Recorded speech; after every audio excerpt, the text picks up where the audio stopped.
આપ સૌને હું વિનંતી કરવા આવ્યો છું કે આપના આશીર્વાદથી, આપના સહકારથી આ લડાઈને પરિણામ સુધી આપણે પહોંચાડવાની છે.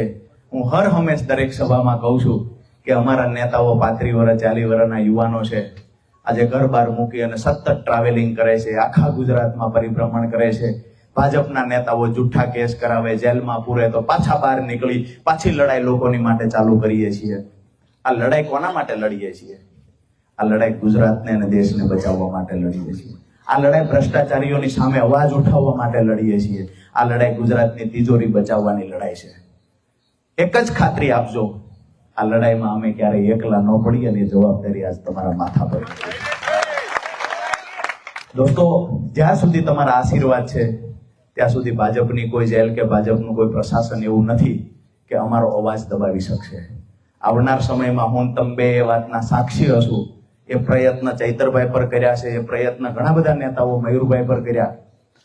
ભૂતકાળની અંદર ઘણા બધા એવું કહેતા હોય પંકજભાઈ કે દિલ્હીમાં અરવિંદ કેજરીવાલજીને જેલમાં પૂર્યા, સંજયસિંહને પૂર્યા, મનીષ સિસોદિયાજીને પૂર્યા, સત્યેન્દ્ર જૈનને પૂર્યા. આમ આદમી પાર્ટીના નેતાઓ પાછા કોંગ્રેસને આવી વાતો કરે. આમ આદમી પાર્ટીના નેતાઓને વારંવાર જેલમાં પૂરવામાં આવે છે. અમે તો એ કહીએ છીએ, અંગ્રેજો સામે જે દિવસે લડાઈ અહીંના ક્રાંતિકારીઓ લડતા, દેશને આઝાદ કરવાની લડાઈ જે લોકો લડતા ને એ જેલમાં જતા હતા, અંગ્રેજોના ખોળે બેઠા હતા, એ કોઈ જેલમાં નતા ગયા એ દિવસે. આજે કોંગ્રેસનો નેતા જેલમાં કેમ નથી જતો? આજે કોંગ્રેસના નેતા પર કેસ કેમ નથી થતો? ક્યાંક ને ક્યાંક પાછના બારણેથી ઈલું ઈલું કરી અને 30 વર્ષ સુધી ભાજપે સત્તા ટકાવવાનું કામ કર્યું છે. આજે ભાજપને જો કોઈનો ડર હોય તો માત્ર આમ આદમી પાર્ટીનો ડર છે. અને તાલુકા જિલ્લા પંચાયતની ચૂંટણીમાં પરિણામ લાવીને બતાવીશું. આજે આખા ગુજરાતમાં વિસાવદર વાળી થવાની ચર્ચા થાય છે કે ભાઈ અમે અમારા ગામની અંદર જો ભાજપના નેતા કામ નહીં કરે તો વિસાવદર વાળી કરીશું. અને આવનાર સમયમાં તો આ વિસ્તારમાંથી અવાજ દિવાળી ઉપર નીકળવાનો છે કે માળિયા કેનાલ ચાલુ ન થાય તો પણ અમે વિસાવદર વાળી કરીશું. ધારાસભ્યશ્રીને કહીએ છીએ, છેલ્લી ટર્મ છે, ભગવાન જેટલું સેવાનું કામ કરાવે એટલું કરી લ્યો. આ છેલ્લી ટર્મ છે એટલે જેટલું પણ સેવાનું કામ થાય એટલું કરી લ્યો, જેથી કરી અને આવનાર સમયમાં લોકો ગાળો દેવાના બદલે એવું કે ભાઈ આ 2 કેનાલોનું કામ આ ધારાસભ્યએ કરાવ્યું છે. હું તો કાયમ માટે કહું છું, ભગવાને પૃથ્વી પર આપણને મોકલેલા રમકડા છીએ. કોઈ 50 વર્ષનું છે, કોઈ 70, કોઈ 80 વર્ષ જીવશે, કોઈ 90 વર્ષ જીવશે. વયા ગયા પછી કોઈ યાદ નહીં કરે.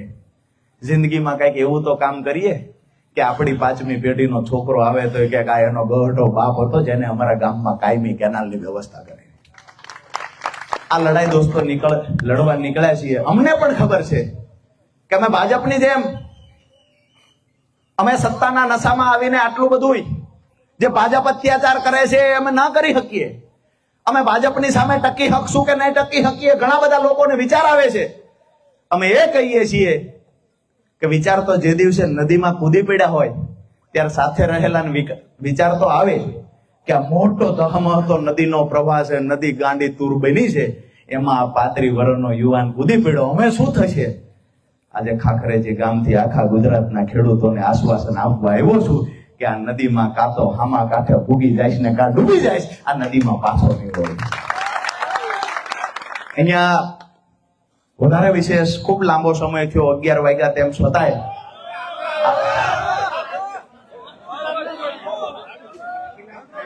વાત એ છે, તમારો આગ્રહ છે કે આકો ચાલુ રાખો, પણ ઓલા લાઈવ જોવે એને નથી થવા દેવા. અહીંયા બંધ કરીએ તો એ પાછા ગામના 2 જણા બીજા જાગે છે બહાર રોડે. ઈ જાગે છે તો ઓલા એને પૂછી લે ભાઈ કોણ કોણ આવ્યા, સગનભાઈ, મગન પટેલ આવ્યા, ઓલા ભાઈ આવ્યા, ઓલા ભાઈ આવ્યા, કોણ કોણ રાયડું પાડતા હતા, કોણ ઉત્સાહથી શું બોલતા, એ બધું ન્યા પૂછી લે. મારું તો લાઈવ ભાઈ જોતા જ હોય ઓલરેડી. એટલે જો એને હુવા દેવા હોય તો આપણે પૂરું કરીએ, સવાર હોય તો ન હુવા દેવા હોય તો અમે એ ચાલુ કરીએ. હવે એમને પણ ક્યાંક એવું તો લાગ્યું છે કે હાલો આ ભાણાએ ભારે કરી છે. ટિકિટ ન કપાય એના માટેનું ખૂબ સરસ મજાનું આયોજન કર્યું. મેં કીધું એમ પેલા કેડ હમા પાણીમાં ડૂબકા દીધા. હમણાં મેં 2 દી પહેલા જોયું એ કે ટેટુ કરાયું, એ કે ક્યાં કરાયું? તો કે પાણીમાં ડૂબકી મારીને પાણીમાં ટેટુ કરાયું. પછી આખું ટેટુ અંદર કરાયું એવું નથી દેખાડતું, તમે જોઈજો.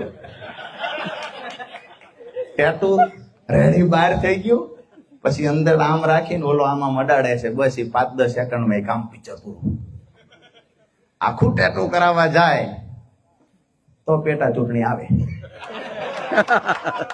પાણીમાં કઈ થોડું સારું છે બાબુ. એ તો તેદીએ તે ઓલા બ્રિજ તૂટ્યો તેદીએ જયારે 100 જણાને બચાવવા ગયા ને, તેદીએ જો કેળ હમું પાણી સાંડીને આગાવી ગયા હોત તોય પેટા ચૂંટણી આવી જાય.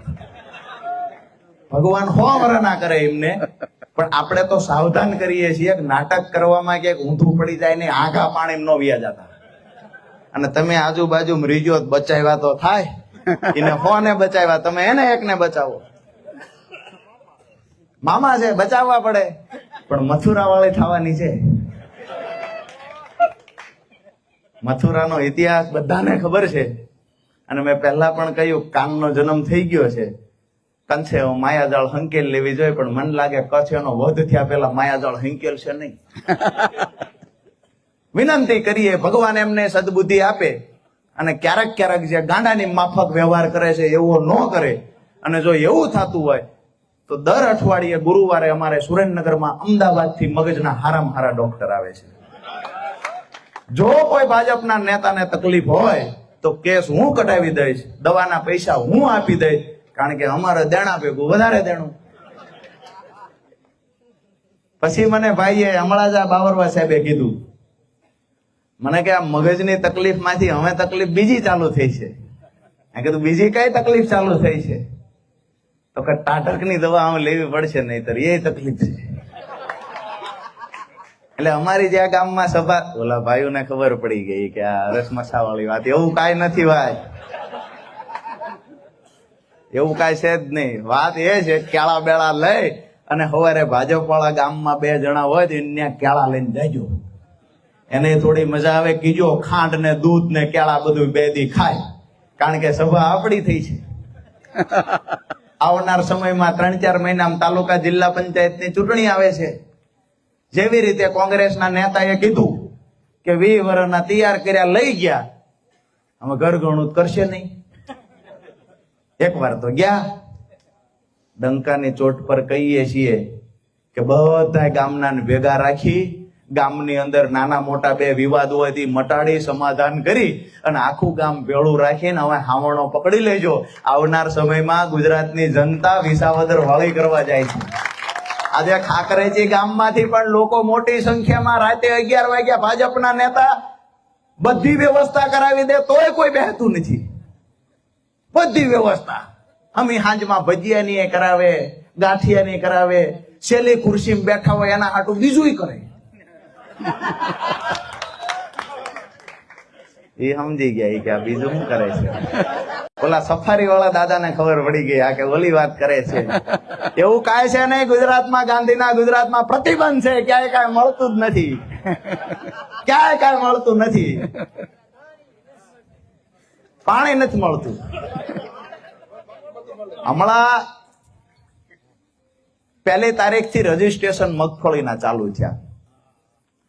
રજીસ્ટ્રેશન ચાલુ કરાવ્યા, ખેડૂને બાપડાને કીધું 1 તારીખે રજીસ્ટ્રેશન કરાવો, ટેકાના ભાવે મગફળી વેચવી હોય તો. ટેકાના ભાવે ખેડૂત રજીસ્ટ્રેશન કરાવવા 2 દી તો કાગળિયા ભેગા કર્યા. પછી ગામમાં વીસી હોય ફોર્મ ભરવા ગયા. ઈ ફોર્મ ભરવા ગયા, રજીસ્ટ્રેશન થયું, હવે મેસેજ આવ્યા. 3-4 દી બાપડા ખેડૂતોએ ટાઈમ કાઢ્યો, ખર્ચો કર્યો, સમયનો ખર્ચ કર્યો, પૈસાનો ખર્ચ કર્યો.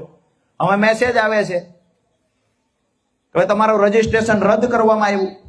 80,000 થી વધુ ખેડૂતોને મેસેજ આવ્યા છે. ભાઈ ફરી વખત હવે તમે જાઓ ગ્રામ સેવક પાસે, ત્યાં ઓફલાઈન ફોર્મ ભરવાનું, આવી વાતો થાય છે. કહેવામાં આવ્યું શું કામ રદ થયું? તો કે તમારા ખેતરમાં મગફળી નથી દેખાતી. અમારા સુરેન્દ્રનગર જિલ્લામાં આખા સુરેન્દ્રનગરના રદ થયા, કે મગફળી જ નથી. આ મગફળી ક્યાં કમલમના ધાબા ઉપર ઉગતી છે? અમે મગફળી નથી દેખાણી. જો અંદર 2 ગાંજાના છોડવા નાખ્યા હોત તો મજા સાયરન વગાડતા વગાડતા આવત અમે હાલમાં. તો સીધા આવવાથી કે બાતમી મળી છે. શું બાતમી મળી છે? કે મગફળીમાં 2 ગાંદાના છોડવા. હવે સેટેલાઇટ થી અમારા હજારો હેક્ટર જમીનમાં મગફળી છે એ દેખાતી નથી. ભાઈએ વાત કરી ખાડાય નો દેખાણા નો, એટલે આતંકવાદી આવી ગયા હતા એ નતા દેખાણા. આ કાંઈ દેખાણું નથી દોસ્તો. દુઃખ સાથે આજે કહેવું પડે, જે પાકિસ્તાનની સામે આવડી મોટી ડંફાસો મારવાની વાતો કરતા, જે પાકિસ્તાનની અંદર પાણી જતું બંધ કરવાની વાતો કરતા, જે પાકિસ્તાનને તરસું મારવાની વાતો કરતા હતા, એ લોકો આમંત્રણ દઈને અહીંયા ક્રિકેટરોને લાવીને મેચ રમાડવાના કાંડ પણ કોઈ કરતું હોય તો ભાજપના નેતા કરે છે દોસ્તો. છેલ્લી વાત, આ વિસ્તારની અંદર જેવી રીતે ગેટનો પ્રશ્ન છે કે પાણીનો નિકાલ થતો નથી, ક્યાંક ને ક્યાંક બારા મૂકવાના હતા. એવી યુનિવર્સિટીમાંથી એન્જિનિયરો ભણીને આવ્યા કે ખરેખર જ્યાં 15નું ભૂંગળું 16નું ભૂંગળું મૂકવું પડે એવું હતું, ત્યાં 4નું મૂક્યું.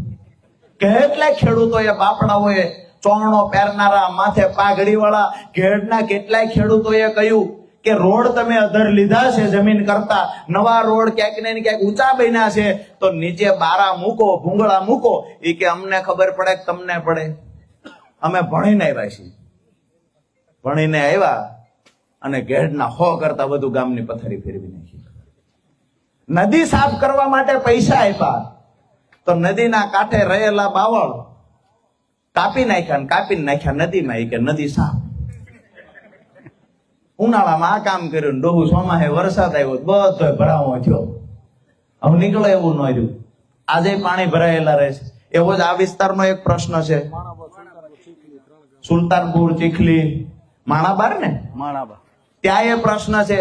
હજારો એકર જમીન લોકોની પાણી ભરાઈ જાય છે, જેના કારણે પડતર પડી રહે છે. દોસ્તો, સમજવા જેવી વાત એ છે કે આપણી પીડા આ સરકારમાં કોઈ બેઠેલા નેતાને સમજાતી દેખાતી નથી. અહીંયા આવીને પાણીની અંદર તમે ટેટુ બનાવવા ઉતર્યા, એક વખત ખરા બપોરે 35 ડિગ્રીની અંદર, 45 ડિગ્રીની અંદર પાવડો લઈને ધોરીઓ ઉભા રહ્યો તો હાસી પીડા સમજાય, ખેડૂતની પીડા સમજાય. એક વખત લાઈનમાં ઉભા રહ્યો તો સમજાય ખેડૂતની પીડા શું છે. અમારી ખેડૂતોની ને અમારી ગરીબોની તો એ હાલત છે. અમને કહેવામાં આવ્યું હતું કે લાઈનમાં ઉભા રહ્યો, દંડા ખાવ, 15 લાખ રૂપિયા દઈશું. અમે તો અમારા પૈસા બદલાવા લાઈનમાં ઉભા રહ્યા, દંડાય ખાધા, 15 લાખ તો ન દીધા હતા, એ પૂરા હરખા ન દીધા. 2 કરોડ રોજગારી દેશું. બધા યુવાનો બેરોજગાર, બધા યુવાનો બેરોજગાર. મને 2 દી પહેલા એક થાનગઢમાં PhD થયેલા બેન મળ્યા. મેં કીધું શું કરો છો? મને કે આંગણવાડીમાં નોકરી કરું છું. PhD થયેલા બેન. દોસ્તો, સમજવાની વાત એ છે કે જાણી જોઈ આપણા બાળકોને શિક્ષણથી વંચિત રાખવાનું ષડયંત્ર થઈ રહ્યું છે. જાણી જોઈને ક્યાંક ને ક્યાંક ખેડૂતને દેવામાં રાખવાનું, દેવામાં ડૂબાડવાનું ષડયંત્ર થયું છે. અને નવી જમીન માપણી જે કરી હતી એ ખેડૂતનું ક્યારેય સંગઠન ન બને અને ખેડૂત વચ્ચે વેરના બીજ રોપાય. આ કામ પણ ભારતીય જનતા પાર્ટીના ઇશારે થયું છે. જે લોકો એવું કહે છે કે અમે ખેડૂતોની આવક બમણી કરવાની વાતો કરતા હતા, જે લોકો કહેતા હતા ખેડૂતોને પૂરતા પાકના ભાવ મળી રહે એના માટે સરકાર ચિંતિત છે, એ સરકારને કહીએ છીએ કે તમારા પાપે અમારા ખેડૂતોની આત્મહત્યામાં વધારો થયો છે. એ ભારતીય જનતા પાર્ટીની સરકારને કહીએ છીએ કે સરકારના પાપે અમારા ખેડૂતોની આત્મહત્યામાં વધારો થયો, ક્યાંક ને ક્યાંક ખેડૂતોના દેવામાં વધારો થયો. આજે ગોલ્ડ લોન આપતી બેંકોની અંદર ચેક કરો, 90% ગ્રાહક અમારો જગતનો બાપ ખેડૂત છે. અમારી માતાઓ બહેનોના ઘરાણા બેંકમાં ગીરવે પડ્યા છે. આ પીડા ભાજપના નેતાને નહીં સમજાય, આ પીડા ધારાસભ્ય નહીં સમજાય, કારણ કે કરોડો રૂપિયાની પથારીમાં ધારાસભ્ય હુએ છે. ક્યાંક ને ક્યાંક ઇન્કમ ટેક્સ વાળા આવે ભાઈ ત્યાં, મહાદેવ બાપા ત્યાં. મહાદેવ બાપા બિચારા બીજી ઓળખાણ હોય ને ધારાસભ્યને ફોન કરે, ધારાસભ્ય મારે ત્યાં ઇન્કમ ટેક્સ વાળા આવ્યા તો પતાવવું છે, તો કે હા કેટલામાં પતશે, તો કે 50 પેટીમાં. ઈ કે અહીં મોકલી દે મારી ઓફિસ, હું દઈ દઈશ. મહાદેવ બાપાને ખબર નથી કે ઇન્કમ ટેક્સ વાળાને 50 દીધા, 25 દીધા, 20 દીધા. સમજો છો મારી વાત? બધા સમજે છે, અનુભવ એ કર્યો છે. હગાવાલાના કારખાના હોય ને એને બિચારે કીધું હોય કે આવું આવું થઈ ગયું. એટલે આવનાર સમયમાં જે કાંઈ લડાઈ લડવાની થશે દોસ્તો, સાથે મળીને લડશું. આ ભાજપની સામે સંપૂર્ણ તાકાતથી લડવાની અમારી તૈયારી છે. કોંગ્રેસની માફક અમે આમનાથી ડરવાના નથી કે એની સામે ઝૂકવાના નથી. તમને બધાને હાથ જોડીને વિનંતી કરવા એક નાના ભાઈ તરીકે આવ્યો છું કે આમ આદમી પાર્ટીનો તાલુકા જિલ્લા પંચાયતનો કોઈ પણ સભ્ય હોય આમ આદમી પાર્ટીને મજબૂત બનાવવા માટે અને અમારા ખંભા પર હાથ મૂકવા માટે આવનાર સમયમાં જે કોઈ ચૂંટણી આવે એમાં આમ આદમી પાર્ટીને તક આપજો. આ વાત સાથે હું મારી વાત પૂરી કરું છું. અને જેને જેને એવું લાગતું હોય કે હજુ પણ ટેટુ દોરાવે એવા જોવે છે તો એ ભલું કરે એમને દીજો, એમને દેજો. કામની વાત કરવી હોય, આ વિસ્તારના કેનાલના પ્રશ્નનું કાયમી નિરાકરણ લાવવું હોય, જે પાણી ભરત થાય છે એ જમીનો બચાવવી હોય, આપણા ગામડાઓ બચાવવા હોય, આપણા ખેડૂતો બચાવવા હોય, અને આજની તારીખે અહીંયા ગામડાઓમાં કોઈ ખેડૂતના ઘરે દીકરી દેતા અટકાય છે, એ પ્રશ્નનું નિરાકરણ લાવવું હોય અને સમાનભેર અમારો ખેડૂત જીવી શકે, ઉદ્યોગપતિઓ એવું માને કે અમારે ખેડૂતના ઘરે દીકરી દેવી છે, આવા પ્રશાસનની સ્થાપના કરવી હોય, આવી વ્યવસ્થાની સ્થાપના કરવી હોય તો એક વખત હાવણાનું બટન દબાવો. આ વાત સાથે મારી વાત પૂરી કરું છું. આપનો સૌનો 4 વર્ષથી તો પાણી કેનાલનું ઉનાળામાં દેતા જ નથી, ઉનાળું પાણી છોડતા જ નથી. પૂછો જો ખેડૂતને પૂછો તો એ ઉતરાતા એ ક્યાં ઉતરાતા? આ વિજયભાઈ ખેડૂતો જ છે.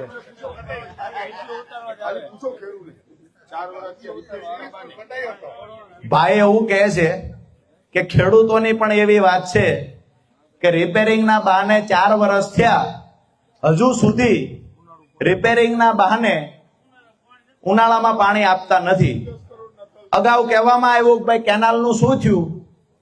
વિધાનસભામાં પ્રશ્ન પૂછાણો, મને નવાઈ લાગી કે તમારા અહીંના નોળિયા ઉંદરડાના દાંત કેવાય છે, મારે કેનાલ ખાઈ જાય છે. વિધાનસભામાં એવું કીધું ઈ કે નોળિયા ઉંદરડા કેનાલ ખાઈ જાય, ગરકોલા કર્યા ને એમાં કેનાલ તૂટી ગઈ. અમારે 4 પગ વાળા ઉંદરડા નોળિયા, 2 પગ વાળા કોણ ખાઈ ગયું સમજાતું નથી. જે કાંઈ છે તે ઉનાળાની અંદર જયારે પાણીનો મુદ્દો આવશે, રિપેરિંગના બહાના હેઠળ પાણીથી ખેડૂતોને વંચિત રાખવામાં આવે છે, ઉનાળુ નીપજ લઈ શકતા નથી, આવનાર સમયમાં સંગઠિત બની જજો. આમ આદમી પાર્ટી તમારી સાથે રહી અને કેનાલમાં પાણી છોડાવવા માટેની લડાઈ લડશે. વિષય એ છે કે આજે આ સભા પૂરી થયા પછી કાલે કોઈ પણ 2 માથાનો 2 શિંગડા વાળો માણા તમને આવીને એવું કે શું કામ સભામાં ગયા હતા, પંકજ રાણસરિયાને યાદ કરજો, જરૂર પડે તો રાજુ કરોપડાને યાદ કરજો અને એને કહેજો તારા ગુરુને લઈને ચર્ચા કરવા માટે આવી જવાય. અને કાયદામાં રહીને જ ક્યાંય આપણે ખોટી ડંફાસો નથી કરવી, બધાને આપણે પ્રેમ કરીએ છીએ અને આપણે મોહબ્બતની પ્રેમની દુકાન ખોલીને જ બેઠા છીએ. અમે તો ગામડાને એક કરવા આવ્યા છીએ. અમારી સભાનું નામ જ છે ગુજરાત જોડો જનસભા. અમારું નામ જ એ છે, અમે ગુજરાતને ગામડાને જોડવા આવ્યા છીએ, ખેડૂત, યુવાનો, મજદૂરો, મહિલાઓ તમામને જોડવા આવ્યા છીએ. આવનાર સમયમાં આપણી આ લડાઈ મજબૂતાઈથી ભગવાન તાકાત આપે લડતા જઈએ અને તમારા બધાના આશીર્વાદ હર હંમેશ અમારી માટે રહે. અમે ભરેલું એક પણ ડગલું ક્યારે પાછું નહીં ભરીએ એનું જાહેરમાં રાજુ કરોપડા વચન આપે છે. આપ સૌનો ખૂબ ખૂબ આભાર. ભારત માતાનો જય ઘોષ એવી રીતે બોલાવીએ પછી કળશિયા સાઈઝમાં આખી રામાયણ ન હોય. દાદા હજી કે હાલે કળશિયા સાઈઝમાં પછી એક મહારાજ ગયા બેન ને ન્યા શું કરો છે એટલે મહારાજે 2 વાત કરી. બેન ને કે સાઈઝ આપો, બેને લોટો સાઈઝ આપી. મહારાજ ને કે રામાયણ કયો. મહારાજે કીધું ભાઈ દશરથ રાજા ને 4 દીકરા હતા ને પછી વનવાસ 14 વર્ષના ગયા. પછી સીતાજીનું અપહરણ રાવણે કર્યું, રાવણને મારી નાખ્યો. પછી વિભીષણને લંકાની ગાદી આપીને રામ અયોધ્યા પાછા આવતા રહ્યા. તો આટલી થોડી રામાયણ હોય તો કળશિયા સાઈઝમાં કેટલી હોય? ખૂબ સમજદાર છો આપ બધા. આપનો હૃદયપૂર્વક ખૂબ ખૂબ આભાર. ભારત માતાની જય ઘોષ એવી રીતે બોલાવો કે અવાજ કોઈ પાણીમાં બેઠેલો માણા હોય તો એના કાન સુધી પહોંચવો જોઈએ. તૈયાર છો? ખોખારો ખાઈને આમ નામ છેલ્લે સુધી પડકારો રાખજો, નહીતર પંકજભાઈ વાહે આમ મોર તો બથ ભરેલી છે, વાહે ઉભા રહે ત્યારે વાહે જોવે બધા ઉભા રહેજો. વાહે ઉભા છો ને?